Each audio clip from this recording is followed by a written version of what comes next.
নমস্কাৰ ছাত্ৰ ছাত্ৰীসকল, আজি আমি আহিছোঁ এটি নতুন ভিডিঅ'লৈ। আজি আমি এই ভিডিঅ'টিত আলোচনা কৰিম অষ্টম শ্ৰেণীৰ বিজ্ঞান বিষয়ৰ কিছুমান প্ৰাকৃতিক পৰিঘটনাৰ বিষয়ে।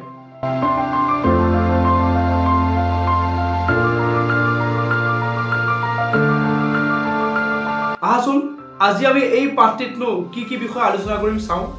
আজি আমি আলোচনা কৰিম এই পাঠটিত বিজুলী আৰু ঢেৰেকণি, ঘৰখনৰ দ্বাৰা আহিতকৰণ, আধানৰ প্ৰকাৰ আৰু সিহঁতৰ মাজৰ পাৰস্পৰিক ক্ৰিয়া, আধানৰ স্থানান্তৰণ, বিজুলী আৰু বজ্ৰপাতৰ পৰা আমি কেনেদৰে সুৰক্ষিত হ'ব পাৰোঁ। পৃথিৱীৰ সৃষ্টি আৰম্ভণিৰে পৰা পৃথিৱীখনে বিভিন্ন প্ৰাকৃতিক দুৰ্যোগৰ সন্মুখীন হৈছে। সেই প্ৰাকৃতিক দুৰ্যোগসমূহ বৰ্তমানেও আছে। এই প্ৰাকৃতিক দুৰ্যোগসমূহৰ ভিতৰত বানপানীৰ সমস্যা, খৰাং, ভূমিকম্প, বতাহ বৰষুণ, ভূমিস্খলন ইত্যাদি বিভিন্ন ধৰণৰ সমস্যা হয়। এই প্ৰাকৃতিক দুৰ্যোগবোৰকে কোৱা হয় প্ৰাকৃতিক পৰিঘটনা। ইয়াৰে ভিতৰত আমি এই পাঠটিত আলোচনা কৰিবলগীয়া প্ৰাকৃতিক পৰিঘটনাটো হৈছে বিজুলী ঢেৰেকণি বা বজ্ৰপাত আৰু ভূমিকম্প। আমি এই দুইটা টপিকৰ ওপৰত এই পাঠটিত বিস্তৃতভাৱে আলোচনা কৰিম। আহাচোন আমি প্ৰথম টপিকটোলৈ যাওঁ। আমি সাধাৰণতে সদায় পাই থকা আমাৰ ঘৰুৱা যিবোৰ বৰ্তনী আছে, বৈদ্যুতিক বাল্ব হওক, ফেন হওক বা যিকোনো আমাৰ বৈদ্যুতিক সঁজুলিবোৰ, সেইবোৰত কিছুমান ৱাৰ সংযোগ হৈ থাকে আমাৰ বৰ্ডৰ পৰা। এই যিবোৰ বৰ্ড আছে, বৰ্ডৰ পৰা যেতিয়া ৱাৰ সংযোগ হৈ থাকে, কেতিয়াবা আমাৰ প্লাগ বা ৱাৰৰ কানেকশ্যনত কেতিয়াবা ঢিলা হৈ থাকিলে তেতিয়া সেই ৱাৰৰ পৰা ফিকটি সৃষ্টি হয়। কেতিয়াবা বৈদ্যুতিক স্ফুলিংগৰ সৃষ্টি হোৱা দেখোঁ আমি। আকৌ কেতিয়াবা আমি আমাৰ যিটো ট্ৰেন্সফৰ্মাৰ আছে, বৈদ্যুতিক ট্ৰেন্সফৰ্মাৰ আছে, ট্ৰেন্সফৰ্মাৰৰ ওচৰত সন্ধিয়া সময়ত আমি গ'লে দেখা পাওঁ সেই ট্ৰেন্সফৰ্মাৰটোত লাগি থকা ৱাৰতো কিছুমান স্ফুলিংগৰ সৃষ্টি। আকৌ কেতিয়াবা এনেকুৱাও হয় আমাৰ ইলেক্ট্ৰিচিটি বৰ্ডৰ পৰা যিবোৰ বৈদ্যুতিক সংযোগ আছে, এই যিটো আমাৰ ৰাস্তাত থকা যিবোৰ ইলেক্ট্ৰিক পোষ্টৰ যিবোৰ সংযোগী তাঁৰ আছে, এই সংযোগী তাঁৰবোৰত যদি কেতিয়াবা আমাৰ গছৰ পাত বা যিকোনো গছৰ পাত হওক বা ডালি হওক, এই পাতবোৰ যেতিয়া বিদ্যুতৰ তাঁৰবোৰত লাগে তেতিয়া তাতো কিছুমান স্ফুলিংগৰ সৃষ্টি হয়। ঠিক তেনেদৰে বিজুলীও হৈছে অধিক মাত্ৰাত সংঘটিত হোৱা এটা বৈদ্যুতিক স্ফুলিংগ। প্ৰাচীন কালত মানুহে বৈদ্যুতিক স্ফুলিংগৰ বিষয়ে জনা নাছিল আৰু সেইবাবে সেইখিনি সময়ত বিজুলী বা ঢেৰেকণি যেতিয়া মাৰে তেতিয়া আমাৰ প্ৰাচীন কালৰ যিসকল লোক আছিল তেওঁলোকৰ মুখে মুখে প্ৰচলিত হৈছিল। আমি আজিও শুনিবলৈ পাওঁ যে সেই যিটো বৈদ্যুতিক স্ফুলিংগৰ সৃষ্টিটো, বজ্ৰপাত বা ঢেৰেকণিৰ সৃষ্টি হৈছে, সেইটো ইন্দ্ৰ দেৱতা আৰু বৰুণ দেৱতাৰ মাজত যুদ্ধ হৈছে, যাৰ বাবে ইন্দ্ৰ দেৱতাই বান পঠিয়াইছে, বজ্ৰপাত ৰূপী কাঁড় পঠিয়াইছে, যাৰ বাবে তেনেদৰে বজ্ৰপাত ৰূপী বিজুলী ঢেৰেকণিৰ সৃষ্টি হৈছে। বিভিন্ন ধৰণৰ লোকৰ মতে বিভিন্ন মতবাদ আছিল, কিন্তু গ্ৰীকসকলে খ্ৰীষ্টপূৰ্ব 600 চনতেই তেওঁলোকে বৈদ্যুতিক স্ফুলিংগৰ বিষয়ে জানিছিল আৰু তেওঁলোকে সেইখিনি সময়তে এটা তৈল স্ফটিক, যাক এম্বাৰ বুলি কোৱা হয়, এম্বাৰ এবিধ প্লাষ্টিক বা ৰেজিন জাতীয় পদাৰ্থ, আৰু তাক প্ৰাণীৰ নোমৰ সৈতে যেতিয়া ঘঁহনি কৰা হয় তেতিয়া এবিধ স্ফুলিংগৰ সৃষ্টি হয়। আৰু সেই বৈদ্যুতিক স্ফুলিংগৰ কথা তেতিয়াই গ্ৰীকসকলে জানিছিলে। এই ধৰণৰ কথাবোৰে মানুহৰ মাজত তেতিয়াই কৌতূহল সৃষ্টি কৰিছিল, এটা ৰহস্যৰ মাজত সোমাই পৰিছিল। এই কথাবোৰ লাহে লাহে সময়ৰ সৈতে এটা ৰহস্যৰ মাজত সোমাই পৰিছিল আৰু এই ৰহস্য উদ্ভাৱন কৰিবলৈ সেইখিনি সময়ৰ বিভিন্ন ব্যক্তিসকলে বা বিভিন্ন বৈজ্ঞানিকসকলে পৰীক্ষা নিৰীক্ষা চলাইছিল যদিও তাৰ ৰহস্য উদ্ভাৱন কৰিব পৰা নাছিল। সময় বাগৰিল 1752 চনত।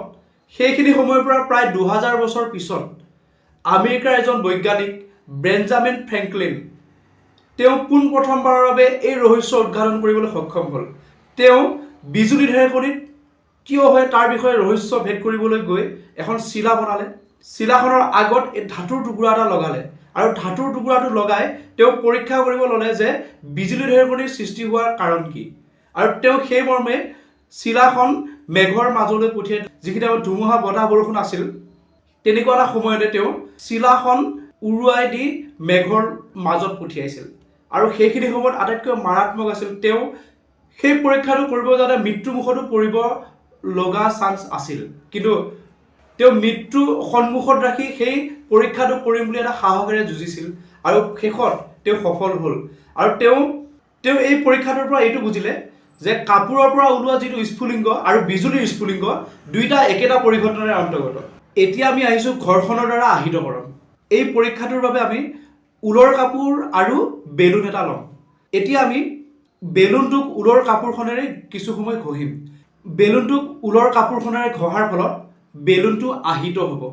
অৰ্থাৎ বেলুনটোৰ পৰা যিটো ধনাত্মক আধান আছিল, ধনাত্মক আধানখিনি কাপোৰখনত যাব আৰু কাপোৰখনৰ পৰা ইলেক্ট্ৰনখিনি আহিব বেলুনটোলৈ। অৰ্থাৎ বেলুনটো ঋণাত্মকভাৱে আহিত হ'ব।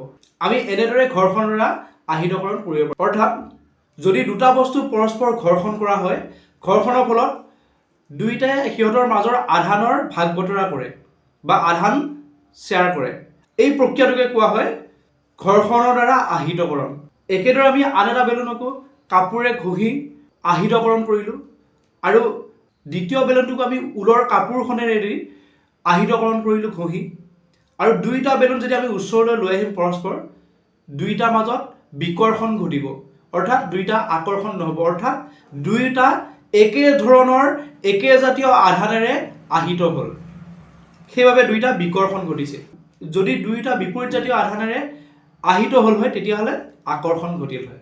আহিতকৰণৰ বাবে কিছুমান আধান দায়ী আৰু যিকোনো পদাৰ্থ কিছুমান পৰমাণুৰে গঠিত আৰু প্ৰতিটো পৰমাণুত কিছুমান আধান থাকে আৰু দুই প্ৰকাৰৰ আধান আছে, এটা হ'ল ধনাত্মক আধান আৰু এটা ঋণাত্মক আধান।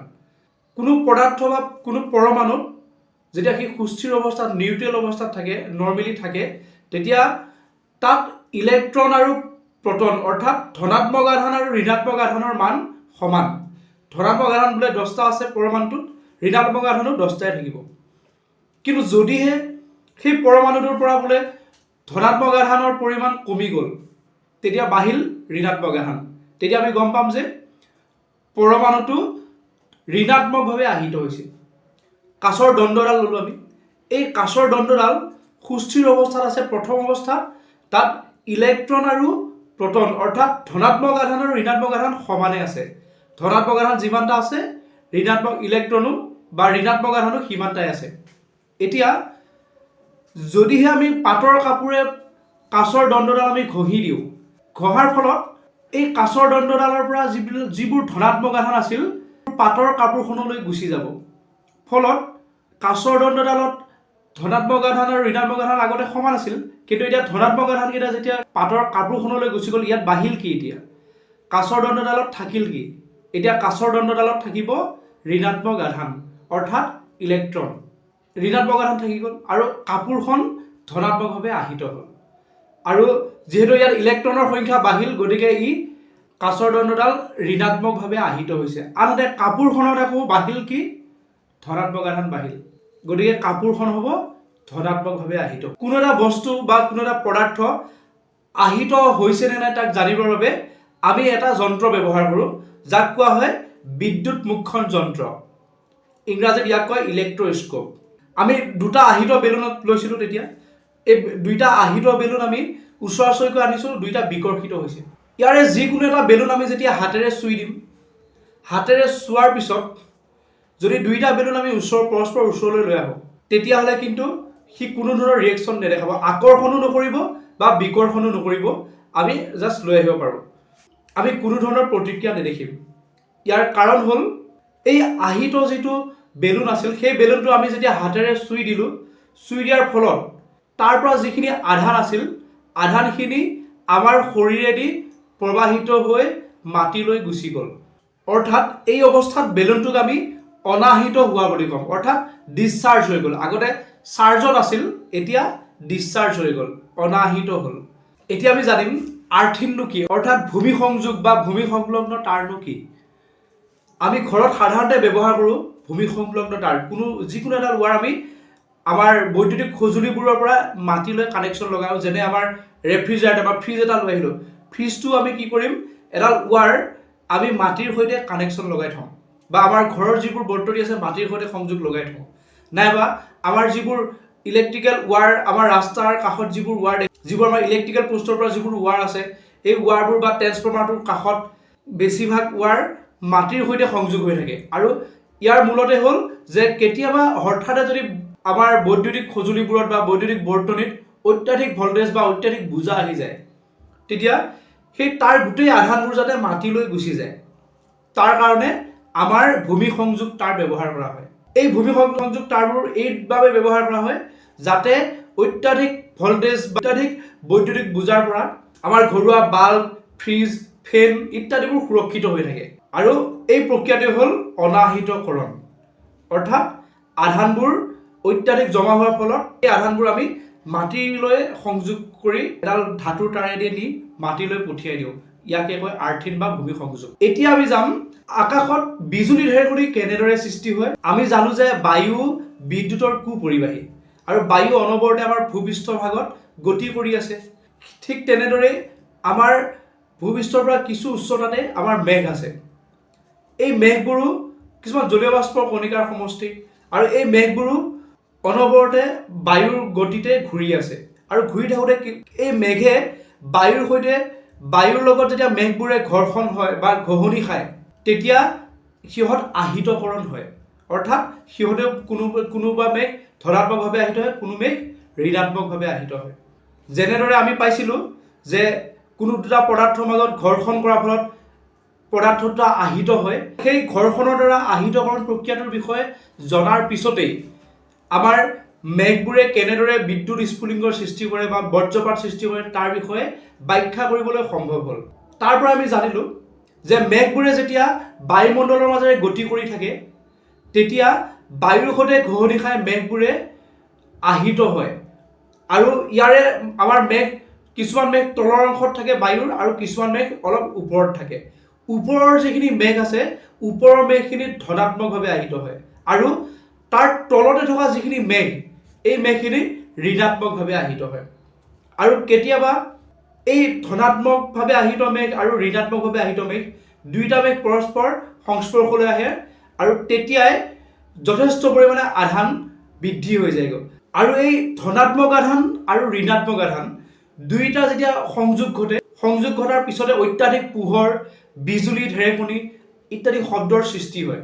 আৰু যাৰ বাবে এই একেলগে থুপ হৈ যোৱা যিটো অত্যাধিক আধানৰ প্ৰাবল্যটো বায়ুমণ্ডলে ৰোধ কৰিব নোৱাৰে। বায়ুমণ্ডল যদিও অপৰিবাহী, কিন্তু তাৰ যিটো স্ফুলিংগ, ধনাত্মক আধান আৰু ঋণাত্মক আধান থুপ হৈ পেলাই যিটো স্ফুলিংগৰ সৃষ্টি কৰিছে মেঘত, তাক কিন্তু বায়ুমণ্ডলে ৰোধ কৰিব নোৱাৰে। যাৰ বাবে পোনে পোনে আহি বায়ুমণ্ডলৰ মাজেদি আহি আমাৰ পৃথিৱী পৃষ্ঠত আহি যায়। আৰু এইটোকে হ'ল বজ্ৰপাত বা বিজুলী। আৰু এই প্ৰক্ৰিয়াটোক বিদ্যুতৰ অনাহিতকৰণ বোলে। অৰ্থাৎ প্ৰথম অৱস্থাত আহিত হৈ আছিল, এটা ঋণাত্মকভাৱে আহিত, এটা ধনাত্মকভাৱে আহিত, কিন্তু যেতিয়া বিজুলী বা ঢেৰেকণি সৃষ্টি হ'ল দুইটা সংযোগৰ ফলত, সেই আধানবোৰ আহি মাটিলৈ যেতিয়া গুচি আহিল, তেতিয়াই অনাহিতকৰণ হ'ল। অৰ্থাৎ সিহঁতে আহিত হৈ থকা নাই, সিহঁতে ডিছচাৰ্জ হৈ গ'ল। বিজুলী বা ঢেৰেকণি আহিলে আমি কেনেদৰে নিজকে সুৰক্ষিত কৰি ৰাখিব পাৰোঁ? বিজুলী বা ঢেৰেকণিৰ সময়ত মুক্ত স্থান সুৰক্ষিত নহয়, অৰ্থাৎ আমি মুকলি ঠাইলৈ আমি যাব নালাগে। ঢেৰেকণিৰ সময়ত শব্দ শুনিলেই সুৰক্ষিত স্থানলৈ যাব লাগে। ঢেৰেকণিৰ সময়ত শব্দ শুনি কিছু সময় ৰৈহে বাহিৰলৈ ওলাব লাগে। আৰু এইখিনি সময়ত আমাৰ নিজৰ ঘৰ বা অট্টালিকা আটাইতকৈ সুৰক্ষিত স্থান। ঘৰৰ দুৱাৰ খিৰিকী খোলা থাকে, আমি সেইবোৰ বন্ধ কৰি ল'ব লাগে। মটৰ গাড়ী বা বাছেৰে যদি যাত্ৰা কৰোঁ, তেতিয়াও আমি তাৰ দৰ্জা আৰু খিৰিকী বন্ধ কৰি ল'ব লাগে। ধুমুহা ঢেৰেকণিৰ সময়ত খোলা বাহন, ট্ৰেক্টৰ, নিৰ্মাণ কাৰ্যত ব্যৱহৃত যন্ত্ৰ আদি সুৰক্ষিত নহয়। মুকলি পথাৰ, ওখ গছ নাইবা আমি চালিত উঠিছোঁ, সেই ওখ স্থানবোৰো আমাৰ বিজুলী বা বজ্ৰপাতৰ পৰা সুৰক্ষিত নহয়। বতাহ বৰষুণ বা বিজুলী ঢেৰেকণিৰ সময়ত কোনো কাৰণত ছাতি লৈ যাব নালাগে। আৰু অৰণ্যত যদি আমি থাকোঁ, কেতিয়াও ওখ গছৰ তলত আশ্ৰয় ল'ব নালাগে। আমি সদায় অৰণ্যত গ'লেও চাপৰ গছৰ তলত আশ্ৰয় ল'ব লাগে। সূতা বা আন ধাতু বস্তুৰ পৰা সদায় দূৰত থাকিব লাগিব। যদি আমি কোনোবা মুকলি ঠাইত আছোঁ, তেতিয়াহ'লে মাটিত আমি শুই নিদি আঁঠু কাঢ়ি বহিব লাগে। হাত দুখন আঁঠুত থৈ তাত মূৰ থ'ব লাগে। এই অৱস্থাটোত আমাক বজ্ৰপাতৰ পৰা আঁতৰাই ৰাখিব। এতিয়া আহিছোঁ আমি ঘৰৰ ভিতৰত আমি কি কৰিব লাগিব। আমি যদি ঘৰৰ ভিতৰত থাকোঁ, তেন্তে আৰু বিজুলী ঢেৰেকণিৰ সময়ত মোবাইল ফোন বা কোনো তাঁৰবিহীন, যিবোৰ আমি অনাতাঁৰ বুলি কওঁ, য'ত কোনো ধৰণৰ ধাতুৰ তাঁৰ ব্যৱহাৰ হৈ নাথাকে, তেনেধৰণৰ ফোন ব্যৱহাৰ কৰাটো আমাৰ বাবে সুৰক্ষিত। আৰু আমি এইটোও চাব লাগিব, যদি আমি যিটো ফোনত কথা পাতিছোঁ, আমি যদি মোবাইল ফোন ব্যৱহাৰ কৰিছোঁ, আমি ফোন কৰা ব্যক্তিজনে আকৌ যদি টেলিফোন লৈ আছে, অৰ্থাৎ তাৰ সংযোগী ফোন লৈ আছে, তেতিয়াহ'লে সেই ব্যক্তিজনো সুৰক্ষিত নহয়। বিজুলী ঢেৰেকণিৰ সময়ত আমি কেতিয়াও পানীৰ সংস্পৰ্শলৈ যাব নালাগে। পানীত হাত ধুবগৈ নালাগে, নাইবা আমাৰ যিবোৰ টেপ ৱাটাৰ থাকে সেই টেপ ৱাটাৰ লৈ আমি গা ধুব নালাগে। আৰু বিজুলী ঢেৰেকনিৰ সময়ত আমাৰ কম্পিউটাৰ বা যিকোনো বৈদ্যুতিক যিবোৰ সঁজুলি আছে সঁজুলিবোৰৰ প্লাগ খুলি থ'ব লাগে। বৈদ্যুতিক বাল্বে আমাৰ কোনো ধৰণৰ ক্ষতি নকৰে, গতিকে আমি সেইখিনি সময়ত বৈদ্যুতিক বাল্ব আমি জ্বলাই থ'ব পাৰোঁ। আজি আমি কিছুমান বৈদ্যুতিক পৰিঘটনা পাঠটিৰ এইখিনি লৈ এই পাঠটি সমাপ্ত কৰিছোঁ। ভূমিকম্পৰ বিষয়ে আমি এটা অন্য খণ্ডত আলোচনা কৰিম। আৰু যদি এই পাঠটিৰ পৰা কিবা বুজি নোপোৱা বা কিবা খোকোজা থাকে তোমালোকে মোক কমেণ্ট ছেকশ্যনত জনাবা, মই তাৰ সলিউশ্যন দিব চেষ্টা কৰিম। আজিলৈ আহিছোঁ, ধন্যবাদ।